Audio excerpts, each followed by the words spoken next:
Stop the slideshow. Zephra screamed as photos of stolen money blazed across the ballroom screen, but it was too late.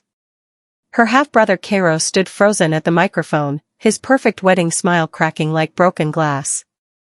Around them, 300 wealthy guests gasped in horror as bank records showed millions of charity dollars flowing into secret accounts. Crystal champagne glasses shattered against marble floors. The bride Seraphine clutched her wedding dress, staring at evidence that her new husband was a criminal. "What have you done, Zephra?" Kairos hissed through gritted teeth, but she just smiled behind her silver mask and pressed another button on her phone. More photos appeared: jewelry stolen from children's donations, cash hidden in fake charity boxes, contracts with illegal companies. The golden child of the Nightshade family was being exposed as a thief in front of everyone who had ever praised him. Police sirens wailed outside the mansion as officers burst through the ballroom doors. "Kairos Nightshade, you're under arrest for charity fraud." The handcuffs clicked around his wrists while wedding guests screamed and donors tore up their checks. His empire was crashing down in front of hundreds of witnesses, and his sister was the one holding the demolition button. 2 days earlier, the Nightshade mansion buzzed with wedding preparations. Zephra watched from her bedroom window as trucks delivered flowers, fancy food, and decorations. Her half-brother Kairos was marrying Seraphine tomorrow, and everyone said it would be the wedding of the century. Zephra should have felt happy for him. But deep in her heart, she felt something else entirely: suspicion mixed with old pain. The judge sentenced him For to years, 18 years Kairos in had been the federal family prison golden and ordered him child to pay while she was complete pushed to the restitution shadows. to every charity and donor He got had praise for defrauded. charity work that she had The total actually amount started. exceeded $15 million. He got credit for donations that she Mr. had secured. Nightshade, the judge said during Their stepmother sentencing, Cordelia "You rushed betrayed into the trust room of without people who knocking. wanted to help the most vulnerable members of Zephra, our society. stop hiding up You here. stole food from starving We children need help and with the medicine seating from dying arrangements. patients. Important Your people crimes are coming to represent the this worst wedding." kind of human greed and Zephra callousness. sighed and followed Cordelia After downstairs. The trial ended, Zephra spoke In the briefly dining to room, reporters Seraphine gathered and outside the Cordelia courthouse were moving steps. name cards around a She huge had chart prepared her showing where statement guests would carefully, sit at dinner. wanting to focus attention on the Professor victims Lysander rather than her donated family's $50,000 drama. last year, Seraphine Justice has been said. served today, she He said should sit near simply. the head table. Now we must What focus about on Victoria rebuilding trust Blackthorne? and actually helping the Her children family who were hurt foundation by works these with crimes. ours, Cordelia The added. real heroes are the doctors, They discussed every nurses, important guest and aid except workers who Zephra. continue their life-saving Even though work this was her despite childhood setbacks like home, this. she didn't seem to matter to Over the anyone following anymore. months, Zephra worked Where should we put tirelessly to repair Zephra? the damage caused by her Seraphine brother's finally crimes. asked. She met Table 12 is personally with every fine, major Cordelia donor to said without apologize looking and up. explain what had really With the happened to distant their cousins. contributions. Table Many 12. of them were surprisingly The willing rejection to give her a table. second chance. The place for Your people they courage had in to exposing invite your but own didn't brother really shows want. real integrity. Professor Zephra had spent Lysander her told whole her life during at one table meeting, 12, watching "If you Kairos start get a all new the charity with attention. complete transparency, That my afternoon, family will Zephra consider walked through the supporting it." mansion gardens alone. Zephra also visited White chairs hospitals sat and in schools perfect in rows poor on the back countries that had lawn been where tomorrow's promised aid ceremony but would never happen. received it.